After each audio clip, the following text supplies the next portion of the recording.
Welcome back, everyone. Our next presenter is Wahid, presenting the relationship to the Dark Mother God. Please welcome Fida.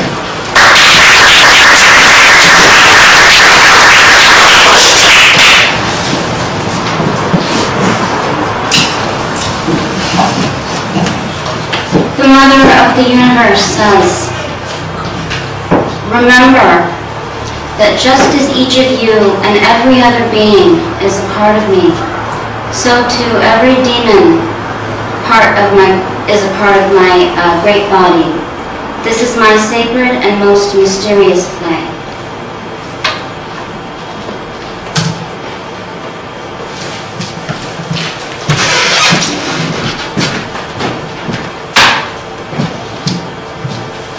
The Dark Mother is an aspect of a Mother God who expresses herself through energy, through Mother Earth as goddess, and in her human form.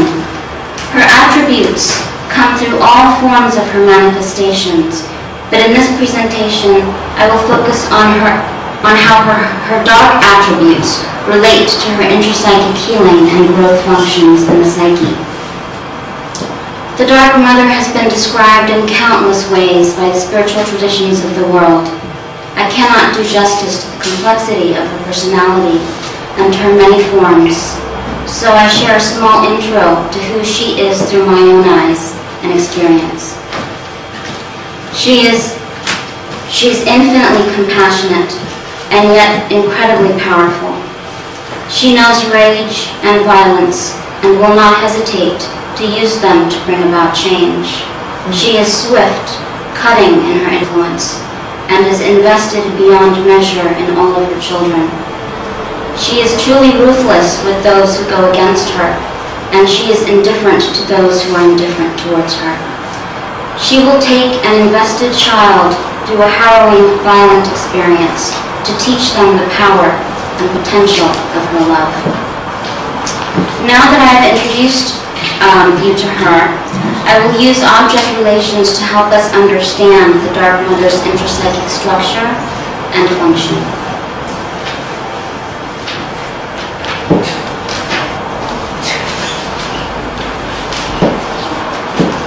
Anna Maria Rizzuto, a psychoanalyst and object relations scholar, described how the human mother and God Mother representations are interconnected in the psyche from a young age. In reviewing the object relations mother, I will introduce both her human and divine functions. Object relations transformed Freudian psychology of the father into a psychology of the mother. Object relations holds the mother at the very origin of human psychological experience, trauma, and development. Klein, our wise matriarch of object relations, viewed the mother in terms of the good breast and the bad breast. The mother was all-powerful in the psyche of the infant, but had little human agency outside of the child's fantasy world. Winnicott helped to bring in a little of the mother's actual self outside of the child's fantasy of her. Klein's good mother, bad mother, good breast, bad breast, shifts with Winnicott to the good enough mother, but for him, the not good enough mother or bad mother exists primarily to explain the good enough mother in relation to the child. The mother's own agency within this object relations unit is again left out. If we look at today's theoretical understandings of object relations, we find feminist views challenging and shaping the object relations of the mother. One leading figure in this movement is Julia Kristeva, who elaborated on Andre Green's dead mother. The dead mother is a mother who is too powerful for a fragile psyche to hold. She becomes dead in the psyche of her child, leaving a hole in the psyche where the mother should be. There is so much more I could say about this and how this deadness comes about, but for this research, for this presentation, it is simply enough to understand the mother's powerful agency in relation to her child and how the young psyche is not able to take her in. Turn your cell phones off, please. Object relation shows us that as much as the object in question, in this case the Dark Mother, lives inside of us in our internal worlds, she must exist outside of us too, and needs to be reckoned with in equal measures internally and externally for true healing and growth to happen.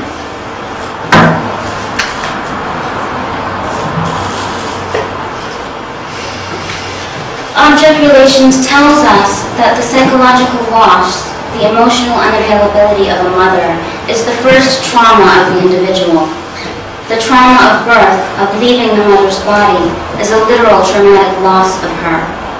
And at the very basic level of human experience, separation from other and intrusion by other causes trauma. The separation at birth is an intrusive act on the infant's world. The child is too vulnerable and developmentally young to take in a bad breast or a bad mother, to use the Kleinian phrase. The work of taking in the good mother is one of the first psychological endeavors that a child must engage. However, the work of taking in the bad mother is a mature emotional endeavor and one that a child cannot process. This work of taking in the bad breast or mother or reviving the dead mother and working with it is a task for a later developmental phase, and this phase is what this presentation is concerned with. If the human mother is tied to the God representation in the psyche from the start, we can easily see the potential of this working through. A basic object relations tenet is that symbol formation in the psyche is an important act of reparation. What better way to invoke a working through than with a power that can hold all experience, God or the goddess?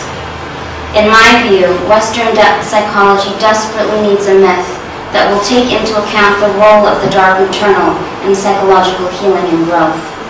How can we find a way to contain traumas and sufferings too large for our individual psyches to hold? It is my belief that therapists as modern-day medicine women and men who help heal the deepest of traumas often have responsibilities too large for their own individual psyches to hold. This is why the Dark Mother, in my view, is needed, for it is through her that we have a chance to engage the deepest sufferings of our lives.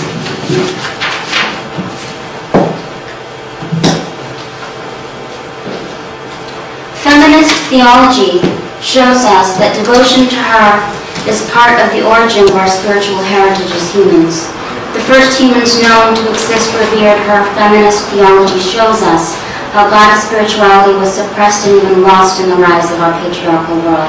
If you dig down deep enough, far enough, into any of the world's major or patriarchal religions, you will find the goddess. In my view, you will even find it in the youngest world religions, Islam. Feminist theology aims to revision and reclaim the goddess in all of her aspects. Her dark aspect can most immediately be seen in our external world through the devastation of our Mother Earth. This external devastation is a mirror to her loss inside each and every one of us.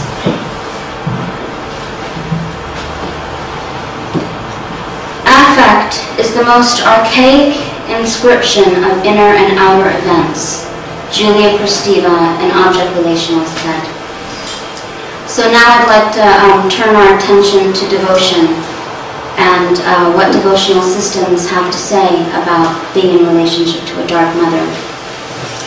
Kakar, an Indian psychoanalyst of the British school, object relations school, says, born of rupture, desirous fate is an endless quest for the lost object. I would add that it is a quest for the fullness of the lost object, and that it must always be an object composed of both dark and light.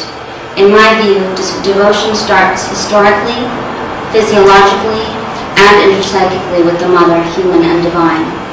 Yogananda said that it is a mother's love that is closest to the unconditional love of God. If she can hold all sufferings, and she, as her darkness, invokes things dark so that they may be brought into the light. Devotional wisdom tells us that we can be in relationship to God in intricate ways, involving our whole selves, including our personalities, our passions, and all of our sufferings. All can be directed towards God in devotion. One uses an intuitive sense of object relations on a devotional path. In devotion, God can be our mother, our father, our friend, master, or lover.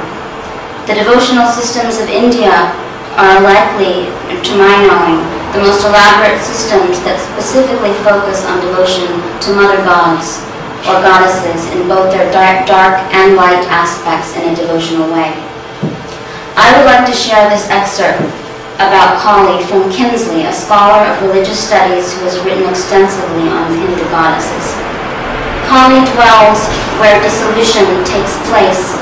In terms of devotion, worship, sadhana, practice, this denotes the dissolving of attachments, anger, lust, and other binding emotions, feelings, and ideas. The heart of the devotee is where the burning away takes place. It is in this heart that Kali dwells. Of the same dark energy in the form of Durga, whose third eye Kali comes out of, Laura Amazon, a teacher, scholar of women's spirituality, and graduate of CIS, says, Durga is often the embodiment of righteous female rage, that when provoked swells up against the injustices perpetuated against humanity. As the remover of fear and difficulty, she finds no obstacle too great to overcome. She embodies the profound strength, courage, complexity of women's emotional and sexual power. Durga's anger does not oppress, it cuts and it liberates. Perhaps the greatest lesson Durga teaches is for us to not turn away from our suffering, but to learn to confront it, to walk through it, no matter how terrifying that reality may be. I would like to conclude this presentation. Let me just make sure I'm on the right slide. I got carried away when I talked. Okay, there we go. I would like to conclude this presentation with an elaboration on how the Dark Mother's personality interfaces with my own personal, spiritual, and psychological development at this time. I will share this experience with the hope that it will help to paint a more vivid picture of the healing and growth functions of a Dark Mother God. I have felt established in the unconditional loving presence of the Divine Mother for some years, and felt through my own therapy that I had worked with and through a good deal of my trauma.